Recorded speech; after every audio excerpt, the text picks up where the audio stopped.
coming out so far? I know it's early, it's January 15th, and I thought I'd send you out this little video message because you know what that day means, don't you?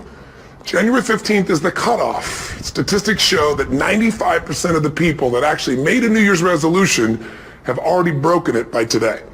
And that's if you even made a resolution. Now, if you're the exception to that, I'm thrilled for you, and I support you, and I say keep rocking it. But if you've missed, maybe I could drop you a quick little message or two here that can help you not only recover, but get way beyond just making some New Year's resolution and make some real lasting change in your life. I mean, think about it. Most people don't even make a resolution anymore. Why? Because they've made them from years and years and years, and they know they're not going to follow through. So after a while, who wants to disappoint yourself? Who wants to be upset with yourself? Why even bother to set a new standard for this year? You know it's going to be the same as last year. If you're the kind of person watching this right now and you've actually opened this email and you haven't shut me off already, then obviously that's not you. So the question is, what is it that makes us even want to make a resolution? I mean, it's an interesting question. Why is it at the beginning of the year we have this tradition, but it goes beyond tradition. It's something inside of us that makes us want to make things better. And I think part of it is the calendar gives us this idea that we can have a fresh start, that we can start from fresh and have this great victory. And it's really, the calendar itself is quite arbitrary. It's wonderful to use it, but if you didn't use it effectively, let's use the calendar to serve you today. Let's just see, what does it really take to make this thing happen? Because there's no denying that inside of you, the only thing that's going to make you happy in the year ahead and the decades ahead is going to be having you have an experience where on a regular basis, you feel like your life is making progress. If there's one thing I teach, and I want to remind you of it, it's really simple. Getting things is not going to make you happy. That's good news in a tough economy. It's a good reminder. It doesn't matter what you get. Doesn't matter whether it be money or opportunity. All those things might excite you for the moment. Even a relationship, as magnificent it may be, might be exciting for a while. But if you don't keep growing, that relationship isn't going to stay exciting. So the secret to real happiness is progress. Progress equals happiness, and if we can make progress on a regular basis, we feel alive. And that's why at the beginning of the year we get this thing like, okay, I can have this fresh start. I could really do what my soul desires. I could expand. I could grow. I could improve. I could change. Or maybe better than change, I could progress. See, think about that. Progress is an aliveness to it, doesn't it? You don't have to work at changing. People say all the time now, well, I'm working on changing. Don't worry about it. You don't have to work on changing. Change is automatic. Your body's going to change whether you want it or not as the years go by. And no matter how hard you work, there's going to be some changes going on there. The economy is going to change no matter what you want it to do. The weather is going to change. Relationships are going to change. Everything in life is always changing. We don't have to work on change. Change is automatic, but progress is not. So if you want to make real progress, then you really got to look at your life in a different way. You got to say, I got to take control of this process and not just hope it's going to work out like people do who make a resolution. Because really, isn't that what they're really doing at the beginning of the year? They're saying, well, here's my resolutions for the year, and they really basically tell you their wishes. It's their wish list. It's what they hope it all comes together. And then they call it a resolution, but they don't know what a resolution is. When you resolve something, to have a resolution is to resolve it. When you've resolved, this is how it's going to be. That's when you cut off any possibility except the thing you've committed to. It's like the old adage, if you want to take the island, you burn the boats. Because when you burn those boats, there's no going back. You're going to find a way to make things work. And most people, they're stating what they hope will come together, and if it doesn't happen, then they're disappointed, but they're not too disappointed because they're not too vested. What does it take to successfully create a lasting change in your life? To not only have a New Year's resolution you follow through on, but really have a lasting change? Well, the first step for lasting change is very much like making a New Year's resolution. Fundamentally, it's the same. The first step is you got to have a vision for what it is you really, truly want. Not what you think you want or what you should have. I mean, what are most people's New Year's resolutions? I'm going to stop eating sugar. I'm going to stop smoking. I'm going to lose 10 pounds. The problem with that is it's not very inspiring for most people. It's not telling you what you're going to get. It's only what you're not going to do. And it's kind of hard to have you move forward with that. A vision is about what you're here to create. A vision that really works is one that excites you. If you say, well, my resolution, my goal, my outcome for this month, this week, this year is to lose X number of pounds, that's okay, but it's not very compelling. It has to be a compelling vision. It's got to have something that has the power to pull you, not something you have to push yourself to do. Those are two different kinds of motivation. Push requires willpower, and willpower never lasts. What will last is pull. Having something so exciting, so attractive, something you desire so much that you have a hard time going to sleep at night and you get so up early in the morning to rock it and take it to the next level. That's what you're looking to create. And that isn't easy to get. But one of the reasons we do seminars and events and we say, why do that? Why not just read a book or something? Is because when you get in an environment where you're with people that are being put in a peak state, like when you're going to a sporting event, if you watch a sporting event at home, it might have a certain level of excitement. But when you're in a stadium with 50,000 people, suddenly it has a whole different level of intensity. And we feel that. And the bottom line of our follow-through comes down to our emotional intensity. In a different state of mind, you're going to come up with a much better and a more exciting vision than if you're sitting on the couch going, okay, what are my new resolutions for this year? And you're doing it the morning after the new year has started and you're a little inebriated. And the football game's on in the background. Probably not going to have the power of focus there. Probably not going to have the power of the energy to create something that's going to pull you for this year. And you got to do that. So it's got to be a vision that's compelling. Something that it's going to be a gift to make sure that it happens. And also, along with that compelling vision, you got to have strong enough reasons that you're going to follow through when the going gets tough. That's one of the biggest things missing for most people. They say, this is what I want to do. It's not very exciting. It's not very compelling. But most importantly, they don't have strong enough reasons to push themselves through what's going to be necessary to get that dream, to get that goal, when the inevitable challenges come up, when you're starving, hungry, and you're trying to go on a diet, right? When you got no time and you're stressed out and you haven't worked out still, and that's what you're supposed to do. When the economy gets tight and what you thought you're going to do doesn't work, and so you give up on the goal instead of finding another way to get there. You don't let the fear take you over if you've got strong enough reasons. Those reasons can be positive, or those reasons can also be negative. They can be, if I don't do this, this is going to cost me. And if I do this, this is what I'm going to gain in my life. Reasons come first, answers come second. If you get a compelling vision and you got strong enough reasons that will push you through the tough times, you're going to do things other people don't do. Instead of collapsing, even if you get off target, you won't go, oh, I blew it. You'll get right back on target, make the change, make things happen. And I know you've done this in many areas of your life. Just think about it again. I'm not teaching you something really new here today. I just want to remind you of what your soul knows. You got to change, you got to improve, and you got to go through a simple process fundamentally to make that progress. First step, vision that's compelling. Second step, make sure that there's strong enough reasons to follow through. Third step, you got to review it and feel it every day. I mean, anything. Have you ever had this happen in your life? Has there been anything in your life that you've ever wanted so badly? You were so desirous of it. You had such a hunger for it that you couldn't stop thinking about it. Could have been a career move, could have been when you were a kid, a car, it could have been a relationship, it could have been anything, but you were obsessed. You wanted to make this happen. You wanted to attract this to your life. You just wanted something. And you didn't even know how to get it. But it was so compelling to you. You kept thinking about it every day, envisioning it, imagining it, feeling it. And then stuff happened. And suddenly you started to attract people or situations to your life, and it just came together. Like, you didn't even have a total plan. It was just that it was so a part of your focus with so much intensity and emotion so often that it sensitized you to notice anything that could get you there. There's a part of your brain called the reticular activating system. For short, we call it the RAS. That part of your brain determines what you notice in the world. And it's really important because when you set a goal, when you get really clear on a vision, there's strong enough reasons, and you review it enough, and it becomes a part of you, that part of your brain says, anything that relates to this, I need to notice. It's like, did you ever buy a certain kind of car or maybe a certain outfit, and suddenly you see that car everywhere, or those outfits everywhere? Well, you know the cars were always around, but why do you see it now? Because your RAS knows this is important. This is part of my world now. Similarly, when you really get clear and it's compelling, and you're reviewing it every day, you've got strong reasons, and you're reviewing it every day, and you're feeling it, the brain becomes incredibly acute at noticing anything to get you to move forward. And so that's the power of this. So, what do people do with a New Year's resolution? They come up with something they kind of want. It's not a compelling vision.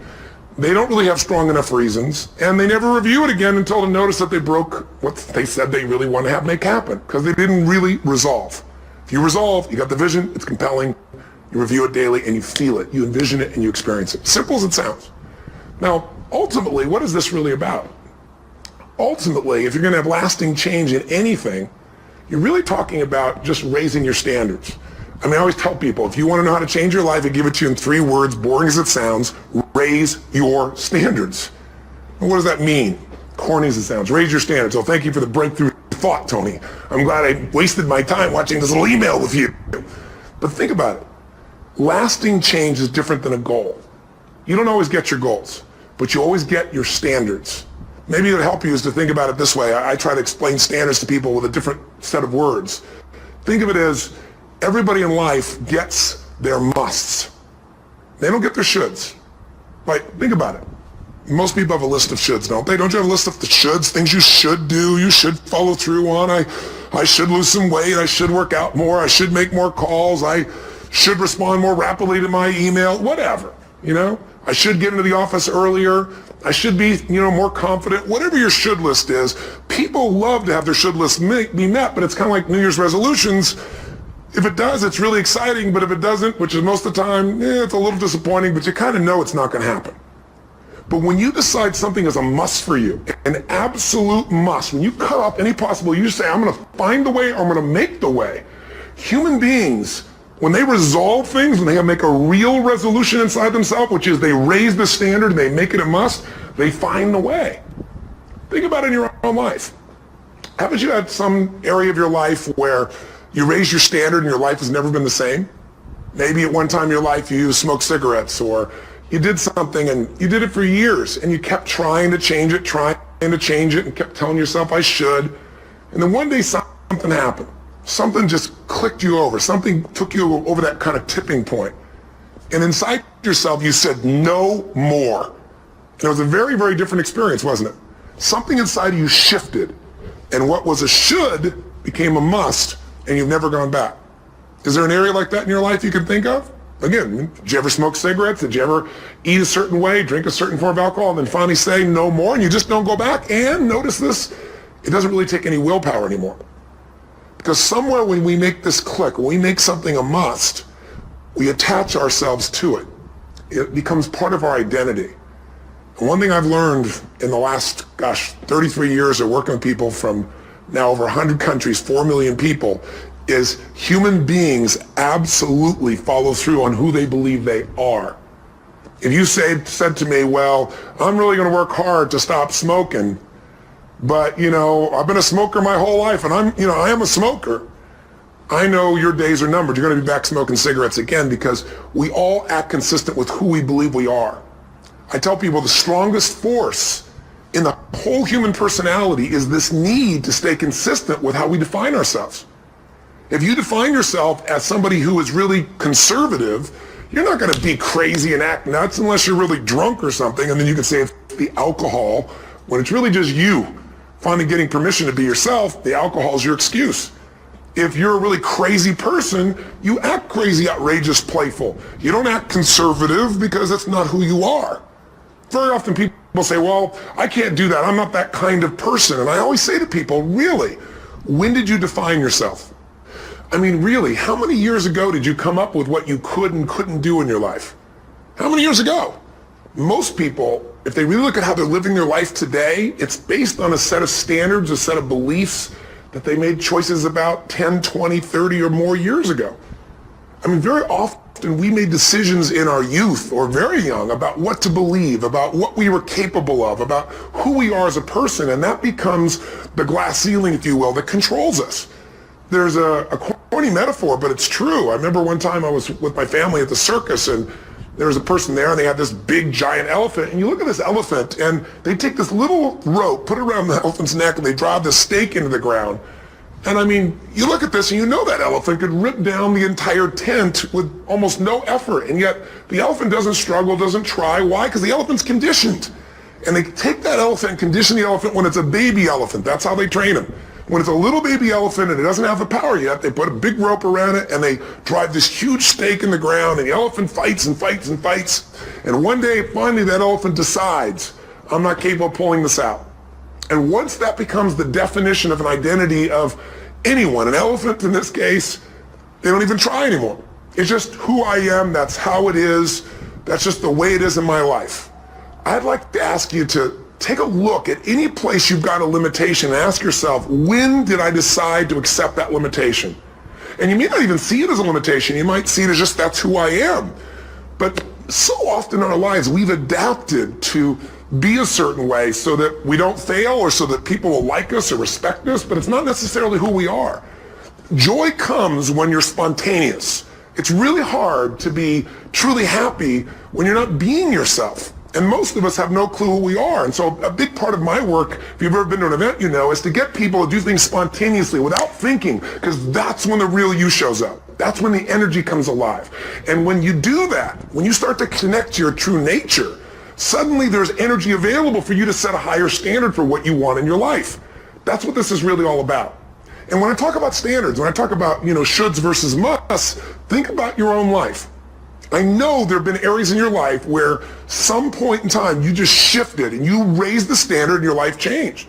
Because whatever people have their identity attached to, they live. We live who we believe we are. That's just how it works. It's just kind of like, I'll give you an example. Look at your physical body. Your physical body today is an absolute reflection of only one thing. Not your goals, not your desires, but your standards. The identity you have for yourself. If your standard is you're an athlete, then there's a certain amount of strength, a muscle tone, and energy that's available in your body on a regular basis because that's who you are. And so you do whatever's necessary to maintain that identity. Again, the strongest force in the human personality is this need to stay consistent with how we define ourselves. Because if you don't know who you are, you wouldn't know how to act. Once you lock in on that identity, your brain finds a way to keep you there. If you say, man, I'm overweight, I've always been overweight, I'm big boned, and that's the story you got, then you're going to always find a way to get back there. That's your settling point. That's your identity. That's where things lock in. If you see somebody who's in really great shape, you ask them, do you work out? You know the answer. Yes. How often? And they'll tell you 3 times, 4 times, 5 times a week, whatever. In a seminar, I'll ask people, who here works out at least 5 days a week? And I'm stand up. And you look around that room, and you know that they work out 5 times a week because you can see their body. You don't just get a result without some kind of action, without some form of ritual. Ritual meaning actions you do consistently. Now, do you think those people that are out there working out 5 days a week, do they have more time than you do? Or I have, or anybody else? Of course not. Is their life less busy? Of course not. It's just a must for them. They must work out that way, and they've made that turn and their life changed. So I'm not saying you have to work out 5 days a week. I'm just saying whatever you really want, wants don't get met consistently. Standards do. Whatever you identify, this is who I am. And so it's not so much about changing your identity as there's expanding it. Deciding that, instead of your goals to lose 10 pounds, which is not compelling, what if your vision was to get back to my fighting weight? This year, this month, this next 90 days, I'm going to transform my body. I'm going to take on a new challenge. I'm going to find some technique or strategy, there's a million of them, that can reframe myself where I want to feel younger, stronger, more vibrant than ever before. Here's my reasons. Because I want the energy to really make my life work. Because it's tough out there, and I want to be stronger than I've ever been before. I want to go in front of the mirror, and if I'm naked, not, want to laugh. I want to look there and take a good look and go, yeah, I'm proud of whatever I see there. Whatever it takes, something's going to make you laugh, smile, something that's going to tease yourself, but something's going to move you to another level. If you identify yourself in a new way, and you own that every day, and that becomes the standard of how you live, you'll find the way to make that standard real. Money's the same way. Think about it. It doesn't matter what's happening, quote unquote, in the marketplace. People that make money find a way to make money no matter what, don't they? I mean, most people's standard is to pay their bills. So that's what most people find a way to do, even when economic times get tough. Most people, if that's their absolute standard, they find a way. Some people's standard is pay their bills most of the time. And so most of the time they do. Some people's standard is not just to pay their bills, but to take care of their family and maybe even some of their friends. And they find a way. In fact, some people may be in a family where they don't have enough money. They barely have money to pay their bills. They work their guts out. And then somebody, their mother, their father, somebody else, their sister gets ill. and there's not enough money to take care of it, nobody else has money in the family, they don't either, but they find a way to get that money to take care of their mother or father, don't they? And pay their bills. They never could do it before. Why? The situation made them raise their own standard. And not everybody does that. Somebody else in the family might have money and still not take care of their mother. It all comes down to the inner game, my friends. Changing your life is a change in the inner game. The outside world you can't control, but you have absolute control over this one if you learn the dynamics of what shapes you. And identity is one of those simple, clear, fundamental basics that if you start to shift it, everything else will shift in your life as well. Some people, by the way, have to have more than enough money to do what they want, when they want, where they want, with whomever they want, contribute the way they want. And if that's their must, they find a way. I know that sounds overly simplistic, but it's true. You know, somebody once said you could take all the money in the world out of the hands of everybody, out of all the wealthy people in the world who are really successful, give it to other people. It wouldn't take too long. Those people would have it back in their hands. It's not because they're manipulative. It's because they have a standard. Some are manipulative, don't get me wrong, but they've got a standard of what they're going to find a way to make happen. I'm just simply saying to you, take those 3 magic words and live them. Raise your standard. And if you really want to do it, then I'll tell you the most important secret. Have you ever done this? Have you ever told yourself you're raising your standard? Okay, I'm going to go make this happen. I'm going to go make this much money. I'm going to transform my kids. I'm going to create the ultimate relationship of my life. I'm going to transform my body, whatever it is. And then you don't have strong enough reasons and you don't use it. You don't follow through. It's because you didn't back up your standards with what makes those standards real, and that's rituals. Rituals are where the power is. Whenever we do our Robbins results coaching, and we say Robbins equals results, the way we get results with people, it's the same way if you listen to my Ultimate Edge program, or back in the old days, Personal Power, or if you went to one of my seminars. You know what I do is I take these huge challenges you got and we break them down into little bite-sized steps. Little things you do each day that after you do them, you get so much momentum that it's easy to succeed. You're not overwhelmed. You have these victory day after day after day on little things. If you went through Ultimate Edge, I'm sure you learned about the hour of power, or the 15 minutes to be able to be fulfilled, or 30 minutes to thrive, where you literally just condition your body and emotion with a couple little rituals.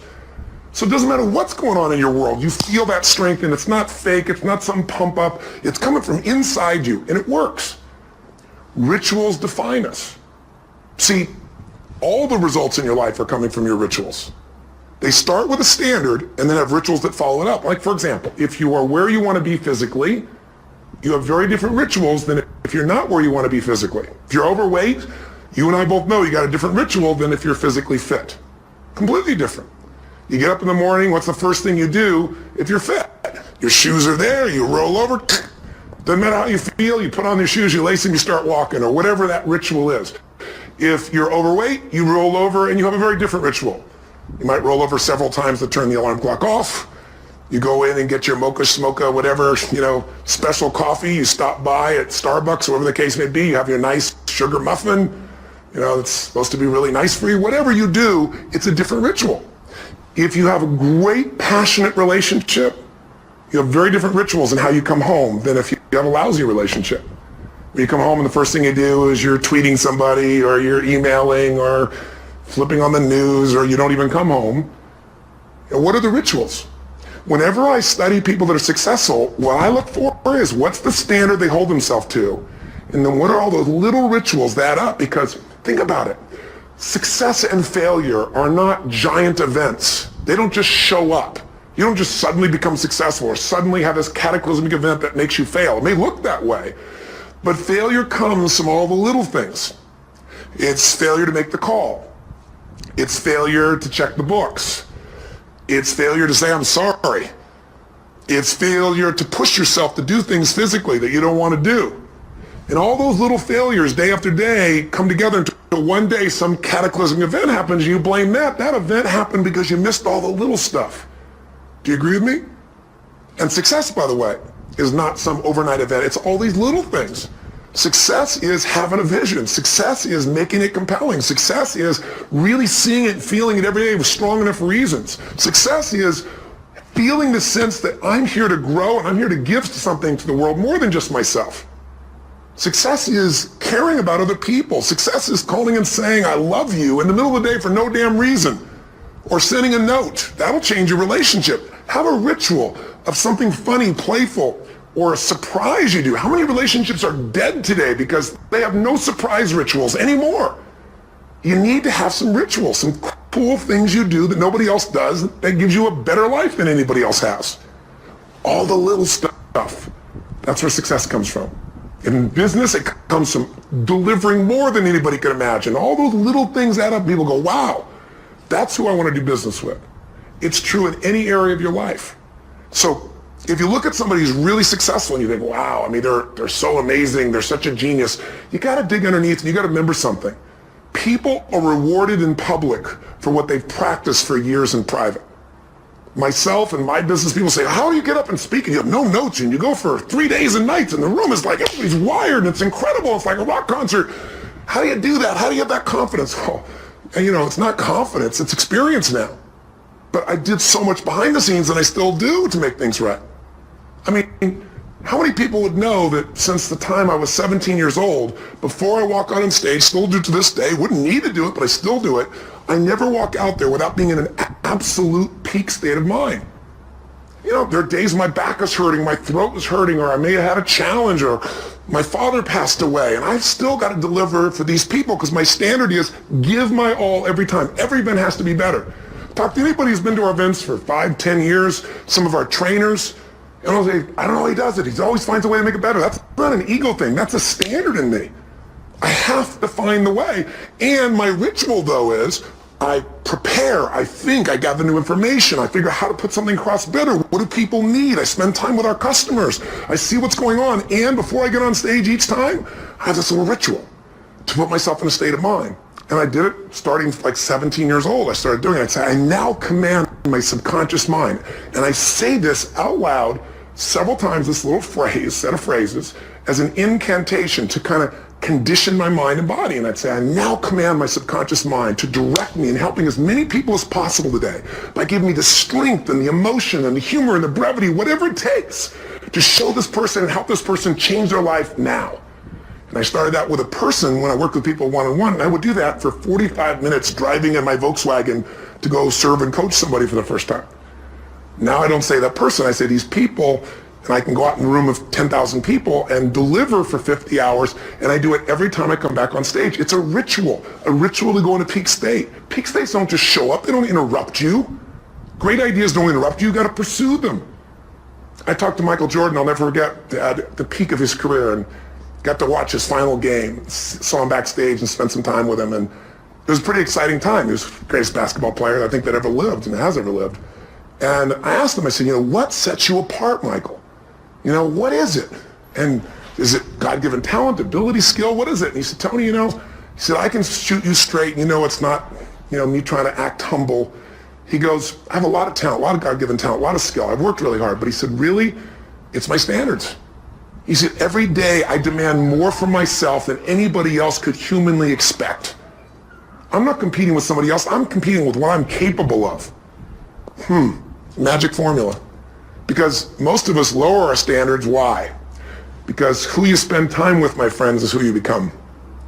One of the biggest reasons I started going to seminars when I was like 17 is I had nobody around me as a great role model. I could read about somebody, but being around people, being in that environment was very different. Finding a way to go to work with someone who lived that standard of life was very different. You get around people with low standards and you compete with it. You don't need to compete with it. It's like, okay. Remember Jerry Springer? I don't know if he's still in the air, but I remember he used to get people on the show and I thought, where would he find these people? And why would people watch? I'll tell you why they watch. They watch these people and go, my life's still pretty darn good compared to that person. Look at them. You don't have to change your life. All you have to do is find somebody with a lower standard and you'll feel good about yourself.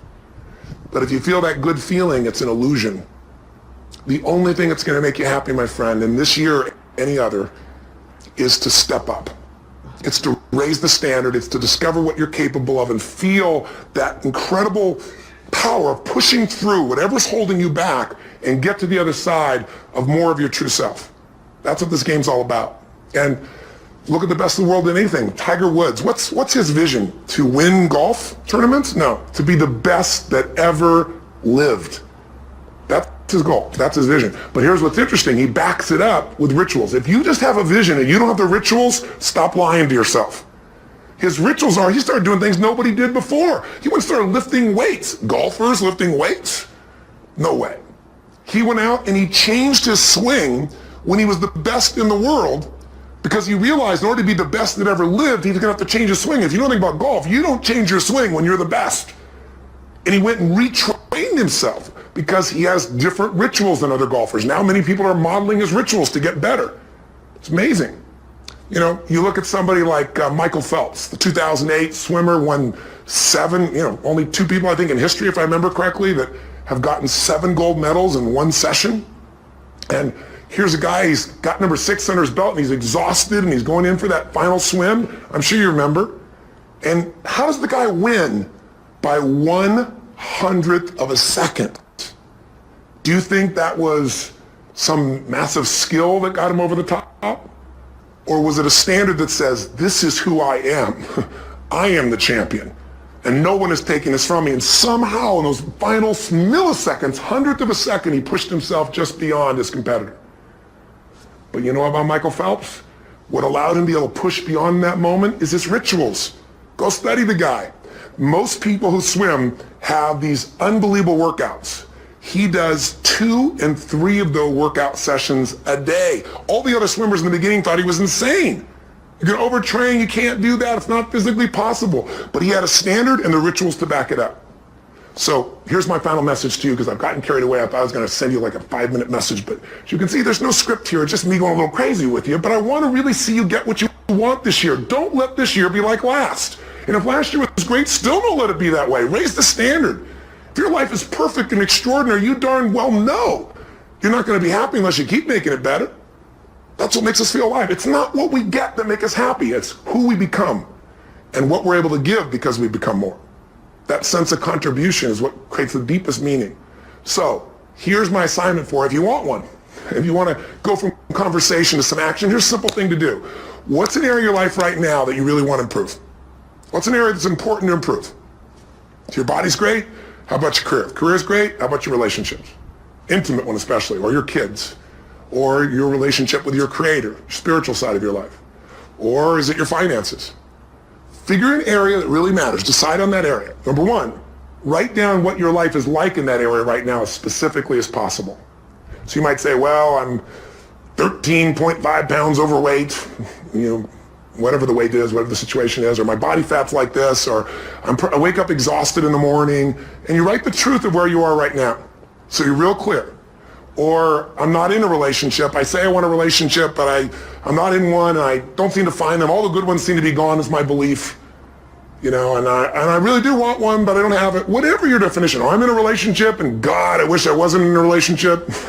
I'm planning my escape. Wherever you are. Or I have a wonderful relationship, we love each other, but there just isn't enough passion. Just write the truth of where you are. The area you want to change, but write how it is. And then the second step is, this is where you gotta be really honest with yourself. What are the rituals that have put me there? Because whatever results you're getting, even if you don't like the results, there's some rituals that are keeping you in that place. There's some rituals of what you eat or don't eat, how you move or don't move, how you sleep or don't sleep. There's some rituals in the lack of variety or spice or energy or focus in an area. There's something you're doing, and it's usually not one thing, it's a bunch of little things that you kind of do consistently whenever you think about getting in a relationship, whenever you think about working out, whenever you think about money. You get yourself in a state of overwhelm. You start thinking about all the things you can't control. Just write down all the rituals you have, and then here's the third step. What do you want? What's your vision? And be really specific. I want to be my fighting weight. I want to be the strongest I've ever felt. I'm going to turn my, whatever it is, be specific. And then, last step, number 4, what are the rituals that'll get you there? What would you need to do differently each morning if you're going to be that kind of energy, that kind of strength? How often would you work out? What days would you work out? What time? A ritual is something you do consistently, usually at a specific time, so it becomes automatic. Let me tell you something. Willpower doesn't last. But rituals can last a lifetime. I bet you have some rituals in your life right now you've been doing for years, even though some of them don't serve you. I'm just saying, wake yourself up. If you want a new year and a new life, you don't need to start on January 1st. Start today. Start with this little video. and just begin to see what happens and see how easy it is to just do a few little rituals. Don't do them all, just do 2 or 3 new things. And you know what happens? You'll get momentum. Because once you discipline yourself in one area of your life, you feel yourself doing it in other areas as well. I always say something that my original teacher taught me. I always remind people, there's always 2 pains in life. There's the pain of discipline, or there's the pain of regret.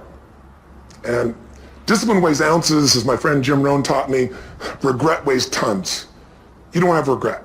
So right now, what do you want to change? What's it really like? What are the rituals that got you there? That'll take a little homework. If you're not sure, ask the people around you. They'll tell you what your rituals are. What do I really want in depth? What are the rituals that'll get me there? And then get yourself to start a few of those actions and lock them in place. So I can help you in any way. We're here as a company to support you. Come have an event with us. Come to Unleash the Power Within or Mastery University, or get a coach. You can get a free coaching session if you call our company and click on something on this. We'll probably have something on it, or get a product, or don't do anything with us, but do something with somebody, starting with you. If you make the changes in yourself, you're going to be proud this year, and no amount of money or accolades from other people can mirror the feeling of being proud of knowing you've taken back control of your life, or you've taken a great life to another level. Because once you do that, you have something you can give other people, whether it be your kids or your friends or your family. And ultimately, that's what life's about. So thanks for listening. I don't know how long I went here, but I hope this has been helpful for you. I just thought it's a new year, and I want people to be able to truly create a new life. And until I see you again, hopefully soon, or get the chance to meet you, live strong and live with passion. And of course, God bless you.